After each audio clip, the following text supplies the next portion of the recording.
किसी भी राशि के लिए या किसी भी इंसान के लिए ना, पहला स्वामी मतलब राशि स्वामी, पंचमेश और भाग्येश बहुत महत्वपूर्ण है।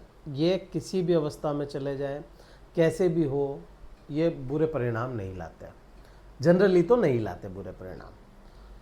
अगस्त महीना कैसा रहेगा ये अपने को जानने के लिए इन ग्रहों को ही समझना पड़ेगा, क्योंकि अगस्त महीने में कुछ ऐसे ऐसे परिवर्तन हो रहे हैं जो आप पे सीधे सीधे प्रभाव लेकर के आ रहे हैं। नमस्कार मित्रों, मैं भानु प्रकाश शर्मा, एस्ट्रो भानु शर्मा चैनल में आपका हार्दिक अभिनंदन करता हूँ। पहला परिवर्तन जो हो रहा है वह शुक्र ग्रह का हो रहा है। शुक्र आपके भाग्येश, भाग्य के दाता आपके अष्टम भाव में चले जाएंगे, जहाँ पे वह निम्न के होंगे। अब ये निम्न के हो रहे हैं, निम्न का होना बड़ी बात नहीं है। बात ये है कि भाग्येश 8वें भाव में जा रहे हैं। 8वां भाव धर्म की हानि है और 9वां भाव जो है भाग्य का भाव, वो धर्म का भाव है। धार्मिक प्लैनेट अगर धर्म की हानि में चला जाए तो वह हानि नहीं होने देता। ठीक है, वहाँ पे ये कंफर्टेबल नहीं है। नीच का होना या निम्न का होना किसी प्लैनेट का केवल इतना सा है कि वो वहाँ पे कंफर्टेबल नहीं है, लेकिन है तो आपके मित्र, है तो आपके धर्म के कारण। अब धर्म की हानि में जाएंगे तो धार्मिक ही बनाएंगे, धर्म की हानि आपके द्वारा नहीं होने देंगे। एक चीज़ तो ये समझ में आती है। दूसरा, 8वां भाव जो है ये डिप्रेशन, एंजाइटी, आप की रिसर्च, इन सब को दर्शाता है। अब जो डिप्रेशन या एंजाइटी है, जब भाग्य खुद वहाँ पे चला जाए तो क्या डिप्रेशन एंजाइटी होने देगा? नहीं होने देगा। तो ये भी अपने को समझ में आता है। तो कुल मिलाकर के शुक्र का निम्न का होना भी अपने आप में आपके लिए तो बुरा नहीं है।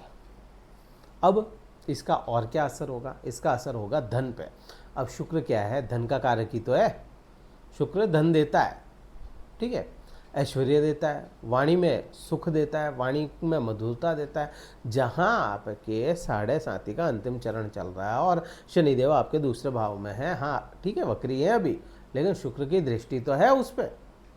अब जब शुक्र की दृष्टि है दूसरे भाव पे तो धन की वृद्धि भी दिखती है अपने को। इस समय में वाणी में भी ऐश्वर्य दिखता है अपने को। हाँ ठीक है, थोड़ा कम बोलोगे लेकिन ऐश्वर्यवान बोलोगे, कम बोलोगे अच्छा बोलोगे। क्वालिटी कम, क्वांटिटी कम हो सकती है, क्वालिटी कम नहीं होगी, ठीक है। ये प्रभाव अपने को समझ में आता है। फिर अगला परिवर्तन मंगल ग्रह का। मंगल क्या है आपके लिए? मंगल को देखोगे तो आपके लिए वह कर्मेश हो गए, ठीक है, आपके लिए कर्म है। आपके लिए वह मंगल तीसरे भाव के पुरुषार्थ, पराक्रम या मेहनत का स्वामी है। अब वो कहाँ जा रहा है? वो जा रहा है आपका 5वें भाव में। 5वें भाव में मीन्स यहाँ पे इस समय में जॉब की नई अपॉर्चुनिटी मिलने के योग बनते हैं। एक चीज़ ये। दूसरा, जॉब चेंज होने के भी योग हैं यहाँ पे। इस समय में जो लोग स्टक थे ना एक जगह पे, जॉब चेंज नहीं कर पा रहे थे, इस समय में आपको नई अपॉर्चुनिटी जॉब चेंज करने की मिलती हुई नज़र आती है। आपको बहुत अधिक मेहनत भी करनी पड़ेगी, कुछ डिसीजन आपको संतान के लिए लेने पड़ेंगे, क्योंकि मंगल यहाँ पे है, डिसीजन का लॉर्ड यहाँ पे है और ये भाव संतान का है। ये भाव प्रेम का भी है। आपको प्यार के मामले में भी बड़ा सोच समझ के डिसीजन लेने पड़ेंगे, या फिर यहाँ पे प्रेम को लेकर के या संतान को लेकर के थोड़े से आप पॉजिटिव हो सकते हैं, थोड़े से अग्रेसिव भी यहाँ पे हो जाएंगे इस महीने। ये प्रभाव भी हो गए। फिर अपन देखें, क्योंकि मंगल अग्रेसिव है और मंगल का प्रभाव आपके शुक्र पे भी जाएगा। थोड़ा सा, जैसा मैंने आपको बताया ना कि धर्म का भाव है और अधर्म के भाव में, या कहूँ कि भाई धर्म की हानि में अगर ये जा रहा है और मंगल उसको देख रहा है ना शुक्र को, तो शुक्र को थोड़ा सा अग्रेसिव कर देगा ये भी प्रभाव होंगे। अगला परिवर्तन जो होगा वह राहु का होगा, लेकिन राहु की बात ही नहीं करूँगा मैं। क्यों नहीं करूँगा, या कहूँ कि क्यों नहीं करना चाहता मैं इस वीडियो में, क्योंकि राहु का बहुत बड़ा चैप्टर है। सिर्फ इतना जरूर कह दूं, राहु मंगल के ही नक्षत्र में जाएंगे, राहु मंगल का ही वेश धर लेंगे और मंगल की ही तरह आप में रिजल्ट भी लेकर के आएंगे। और राहु जब आपके खुद के राशि में बैठे हों, अग्रेसिव बना देंगे आपको। थोड़ा सा अग्रेशन आप में आना है, इस समय में आपकी भूख बढ़ जानी है। लेकिन राहु का वीडियो एक डेडिकेटेड लेकर के आएंगे। अगला परिवर्तन बुध ग्रह का 5 अगस्त को, और बुध का ही 22 अगस्त को भी होगा। अब बुध ग्रह आपके लिए क्या है? बुध ग्रह आपके लिए पंचमेश है और छठे भाव में बैठ गए।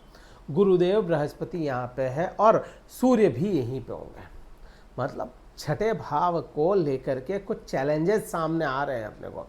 यहाँ पे इस समय में आपको किसी प्रकार के रोग पे धन खर्च करना पड़ेगा, ये चीज़ समझ में आती है। अब वो धन आप अपने ऊपर करें चाहे किसी और पे करें, लेकिन रोग पे पैसा खर्च हो रहा है। इस समय में जॉब को लेकर के भी यहाँ पे कुछ चीज़ें बदल जाएंगी।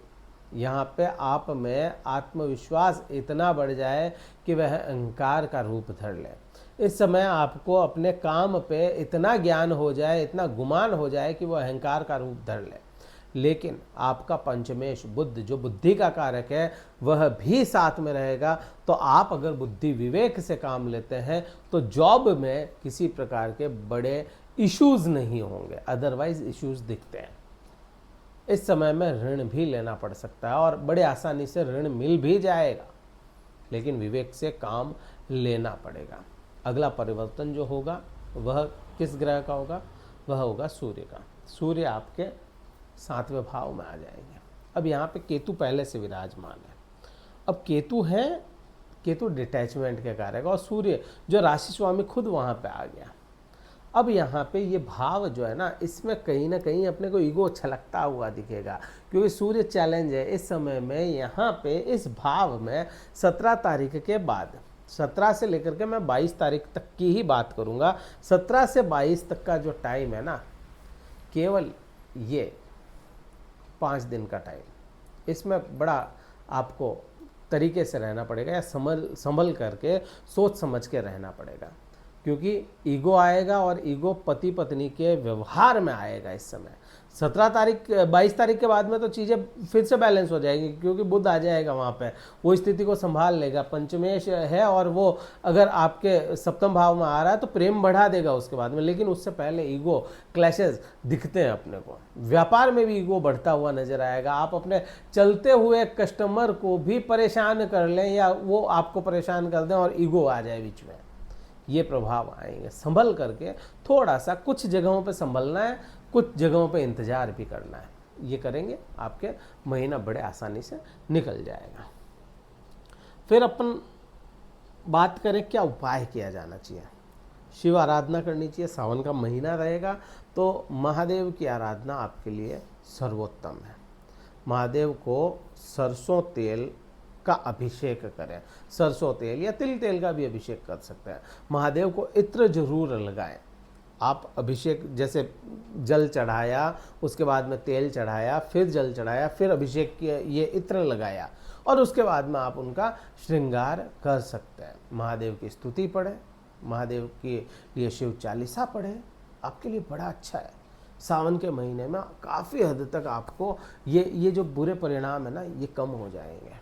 और मैं तो कहता हूँ कि अगर आप केवल महादेव की आराधना ही करते हैं इस समय में, तो आपको ये 9 ग्रह तो है ही क्या, कंचे हैं महादेव के सामने, छोटे छोटे कंचे हैं महादेव के सामने, तो आपको ये आराधना करनी ही चाहिए। अब ये वीडियो कहीं ठीक लगे तो लाइक करना है, आपको शेयर करना, सब्सक्राइब करना है चैनल को, और अगर फेसबुक पे देख रहे हो तो आपको फॉलो करना है। और ये बात गोचर पे अपन ने की, अपने चार्ट पे स्टडी करवाना चाहते हो, डिस्क्रिप्शन में कार्यालय नंबर, केवल व्हाट्सअप मैसेज करें, कॉल मत करें, व्हाट्सअप मैसेज करें। पहले अपना स्लॉट बुक करवाएं, पेड कंसल्टेशन होता है, स्लॉट बुक करवा के फिर मैं आपसे बात कर पाऊंगा। इस वीडियो में इतना ही था। जय हिंद, वंदे मातरम, भारत माता की जय।